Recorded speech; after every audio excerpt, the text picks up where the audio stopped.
what's up guys, it's Claudio, and after 7 years of racing, I have finally broken my collarbone. It's Thursdays with Claudio!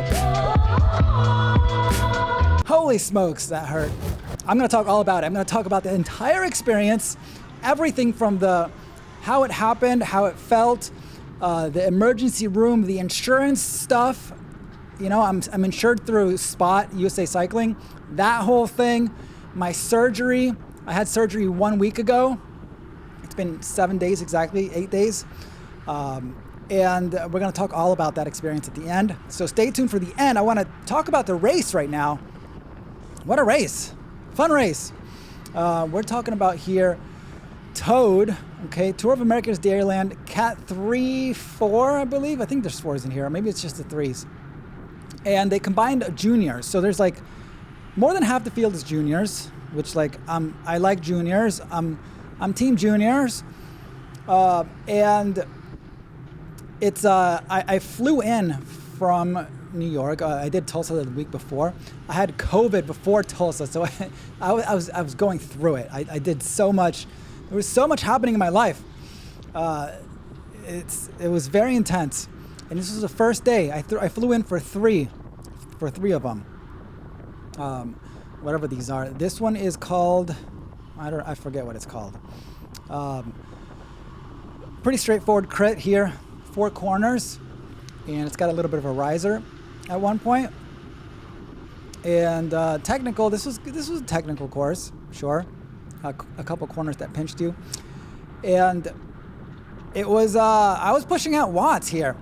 On this straightaway, the wind was a very big factor. So from right to left on this straightaway. And I had to look, you can tell that I'm like kind of being smart here, moving up on the left side, trying to stay sheltered. Already so many gaps. Average speed was 27 miles an hour. Normalized power like 230 something, 234. Already gaps. First lap is like, I remember the first 3 laps, I was like, man, what is going on here? And I felt good though. Although the first few laps, I was hurting, man. I'm not even gonna lie. I was hurting for the first few laps. My race fitness was happening. Was in there. Felt good about my technical skills for the most part. And I wanted to stay in the race. I wanted to be in there and really figure out the corners, really get a handle on this field, get a feel for the field. You know, you got to kind of, is my first race here. Who's who, already a crash right there. And some watts, putting out some watts already. So that was the first lap. Still not even in the front group of this thing, still moving up. And trying to catch a draft. I don't even know what my threshold is. Somewhere between 260 and 280. Who knows? I haven't tested it forever. I'm weighing at this race about 258 pounds. Claudio, come on, close this down. Look behind me though. Look at the gaps behind me. Okay, now here's the front bubble. Front group, it starts to span out. And a little bit of a riser here. A little kick. Come on, close it, Claudio, close it. Get in there. Contact, okay. A lap and a half it took me. Jeez. I just stay in there, Claudio. So, the juniors, here, the thing about juniors is that they race like they have nothing to lose. And they are, and I like that. I kind of like that. It feels good to see that. Even though they're kind of, you know, honestly, the people that, it's a little bit controversial, a little bit, the older cats like me, I'm 41. We are, it's like, who's sketchier, the older cats or the younger cats? The older cats be like complaining a lot about everything. And I have never raced in the Masters, so I don't know what the legit older cats are like. I hear they're smooth and they're like really badass because I've been racing for so long. But I started racing when I was 35. I don't have, it's like, I'm like figuring it out slowly. So, I feel like I'm into the juniors. I understand their spirit. I understand what they're going for. They're super light, man. They're super light. Their watts per kilo is through the roof, and they just jump out of corners. They weigh like 130 pounds. They jump out of the corners. Like, that's what I see. That's why I get gapped so much on these corners. They're packing 30 pounds less, and their accelerations are like pop. They pop right out of there. Look at them, already getting gapped. Look in front of me. They just snap right on the wheel in front of them. I like it. Oh man, look at this gap. The whole first 3-4 laps, we're gonna watch them, and it's like this. It's kind of brutal. Oh, come on, Claudio. I don't want to close that. I'm just gonna stay here. Look at my BPM, like my heart rate, 180. I think I'll have to close this down. I'm gonna catch him here, and we're gonna settle in. Let's go, Claudio. Guys, we made it to 10,000 subscribers. Thank you so much. Wow.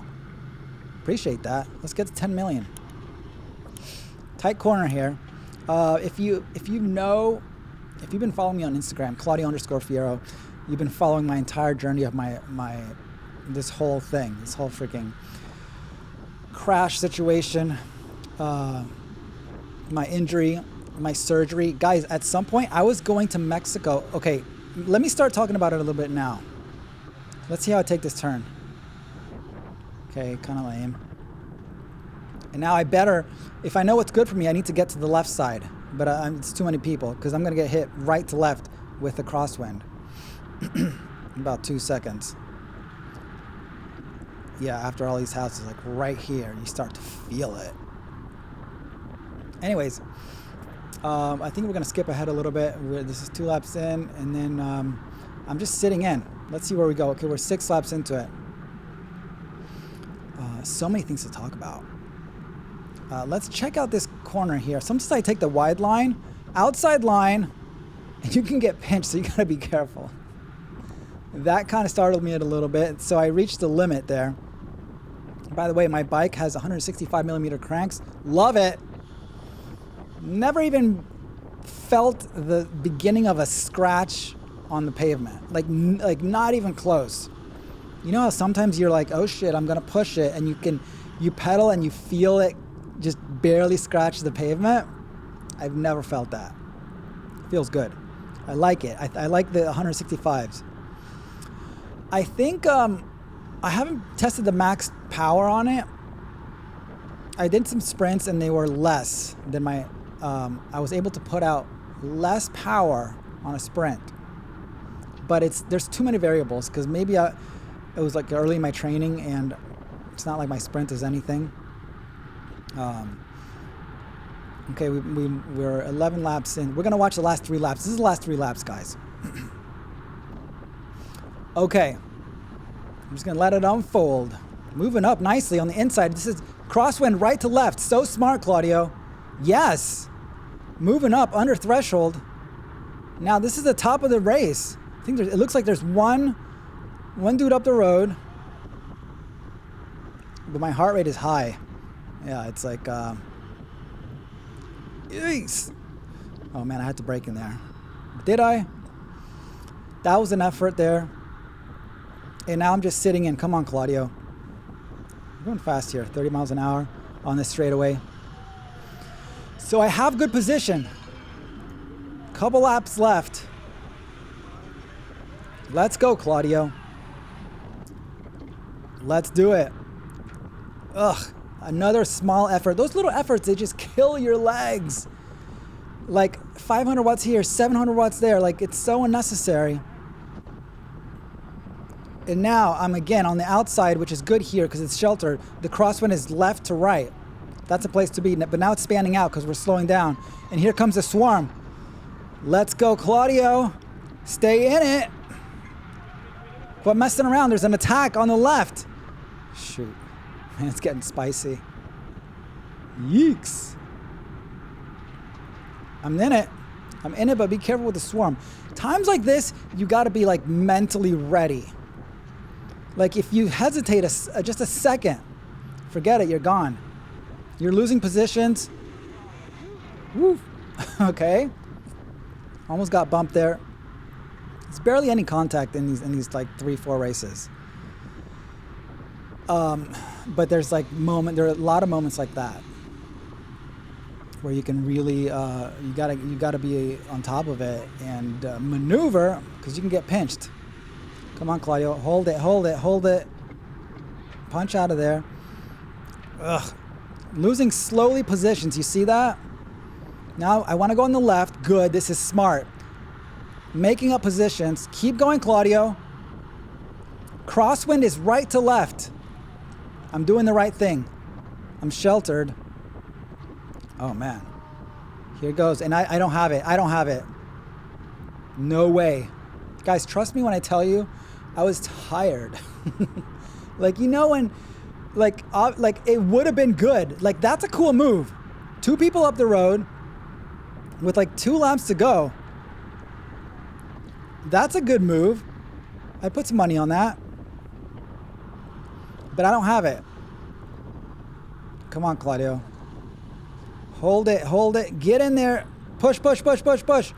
Man, this is fast. We are going fast. We are hammering. Single file. Look behind me. A gap already. Going 33 here.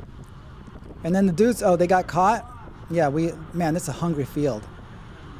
It is one hungry field. Let's go, Claudio. Keep pushing.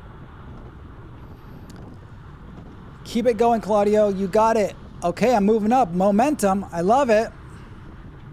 Yes. And now we're about to get swarmed. Big time. Yikes. Almost got chopped there. You got to keep your eyes up the road, because people change their lines like that when there's an attack. Whenever it starts to swarm and slow down, you need to be like eyes wide open and forward. You see how my front wheel almost got chopped there? Not like, that's fine. Like, that dude, fine.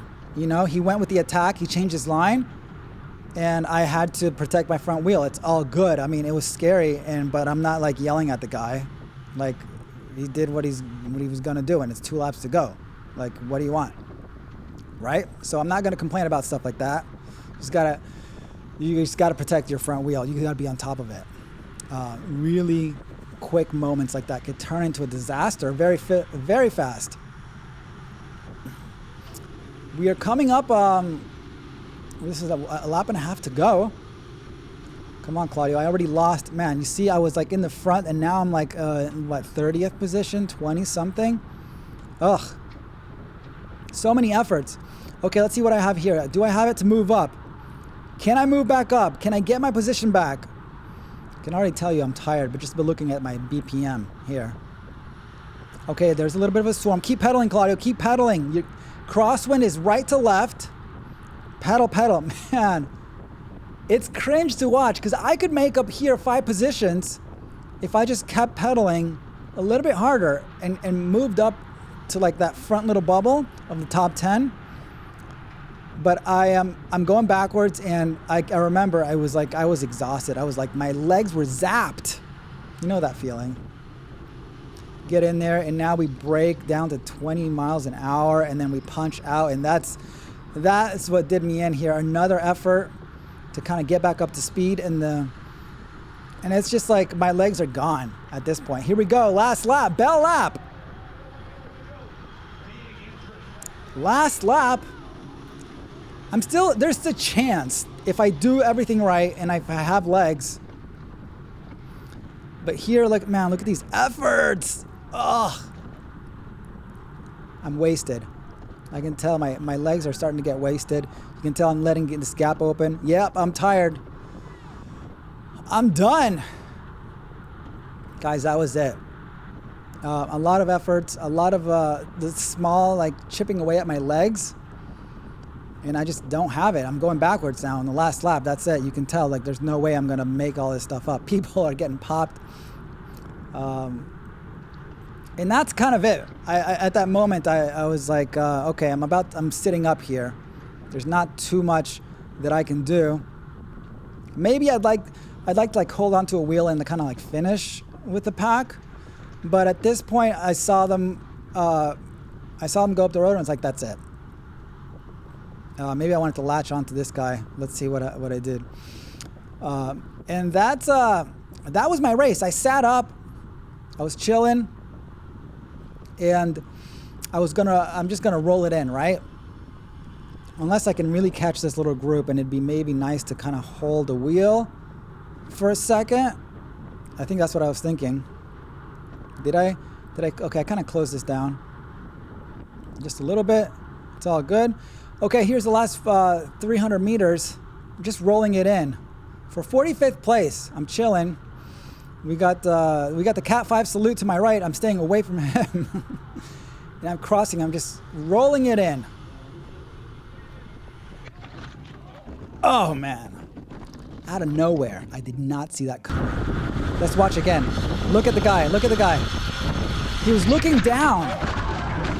The guy was looking at his bike computer. Gonna grab the top step of our podium. Oof. And then he lost focus. Rear-ended me, hooked my bars. You can hear me in the background. Guys, that hurt like a bitch. I landed here on the back of my shoulder, all of my weight on the back of my shoulder. Here's me walking. I was so pissed off. It was so hard. Like, I thought the guy was sprinting. I honestly thought the guy was sprinting for 45th place, so I was pissed. I didn't realize that he was looking down at his bike computer and then lost control. That's really what happened. He made that error. It's all good. They put you in this little thing to take you to the medical tent. It was so painful. I was on the ground for like 2 minutes. I was like, it felt like just like this, the pressure, something popped in me. It's like, it was very uncomfortable. Also my ribs, I cracked a couple of ribs.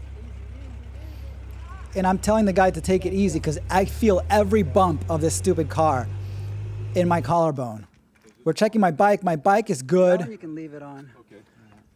A little bent on the handlebars. You know, like the hoods, how that happens. They just bend in if it, whatever. But new bike is good, guys. Right on the way to the and now I got a ride from the noob cyclist. Thank you, man. Pretty bad. I got the noob cyclist. Yes. Hooking it up. He hooked me up. Check out his YouTube channel. He's helping me out.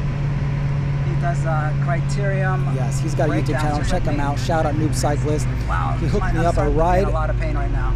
A ride to the. I feel a lot of pressure on my collarbone area, and it hurts. I was down for like a good couple minutes. I couldn't even open my eyes. It hurt so bad. Yes.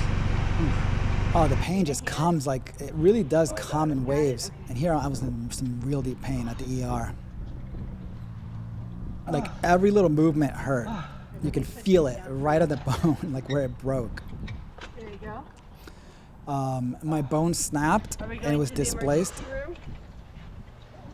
Yeah, I guess so. Okay. It was displaced pretty significantly. I got it. Thank you. All right, man. And they roll you in. Again, there's a little bump right here. I felt it like you wouldn't believe. Yeah, right there. Sorry for that bump. Every stupid bump. I just remember, that's all I remember. Like, I couldn't stand that. They got me in there. All right, let's talk about all this stuff. They did tests. They x-rays, all this stuff. The x-rays came back. It was displaced. And then they put me on all kinds of some kind of pain medication. I got MRIs. And my insurance, my primary health insurance, I'm self-employed, so I have to buy my own insurance. And I remember years ago when this happened, I bought the lowest insurance possible, like the cheapest one, the cheapest plan. I think I pay like $300 a month. And when you're self-employed, you have to buy your insurance. It doesn't cover anything. It's only like preventative. So it doesn't cover any of this stuff. I'm relying on the spot insurance from USA Cycling. I got the Race Plus program or license, and it's supposed to cover up to $50,000 of stuff. The bill for my ER was $21,000 just that day. $21,000 for sitting in the ER. in that bed, and like the tests and the doctors and all that crap. Unbelievable, right? I haven't paid that yet. And my bill for just a consultation with the orthopedic surgeon in Milwaukee, $750. Then I flew back to New York, got another consultation with a New York surgeon, $250, $260. Then I went through this whole thing where I was like, oh my God, I'm having to pay out of pocket for all this stuff, although I haven't paid anything for the ER yet. They haven't sent me the bill yet. But the surgery, they told me that it was best to have the surgery. You'll be back on your feet quickly. The surgery is anywhere between like $10,000 to $20,000, $30,000 according to research. So I was shopping around. I was looking into going to Mexico, guys. I found a doctor. I was like texting with the surgeon in Mexico that was going to do it for $5,000. Okay, so I was like, $5,000. Okay, I can handle that. And then I ended up finding a surgeon in New York that could do it for $11,000. So that was okay, fine. I'll just do that. Paid out of pocket. I had to swipe with a credit card. The surgery. That was a week ago. And that was a whole thing, man. The anesthesia. It was, I've never been under anesthesia. I was super nervous about it. Coming out of it was like a disaster. I was like so out of it. 3 days on painkillers. I was just sitting around doing nothing. I was useless for like 5 days. Then I started to snap out of it. The pain was gone after like 5 or 6 days. Right now it's been 8 days since my surgery. I'm going to the surgeon right after this. He's going to remove the surgical bandage, and we're going to see what's happening. My arm, I have mobility now. Like I can do stuff. I went on the trainer yesterday for the first time. He said no exercise for a week. I waited 1 week. Then I went on the trainer, did like a 45-minute easy spin. So I can hold myself up on the bike. Trainer, I think it's going to be okay to get back into it. And I have plates in there, screws, the whole thing. And wow, what a trip. What a mind trip too. You go into some really dark places with this kind of stuff. Anyways, if you guys want to follow my journey and continue to follow my journey, follow me on Instagram, Claudio_Fierro. I'm posting every day my improvements, everything that's going on, how I am recovering. And it'd be great if you followed along and said hello, Claudio_Fierro. I'm going to be back on the bike soon. My goal is to be back for Gateway Cup, Labor Day weekend. I think it's very doable. I'm feeling stronger every day, feeling better every day. Spirits are up. And I just want to thank you guys. Thank you so much for watching. Thank you so much for following along my journey. Finally, I'm in the Broken Collarbone Club. Thank you so much for watching, guys. I'll see you guys on the next one. Peace. Oh, I cried.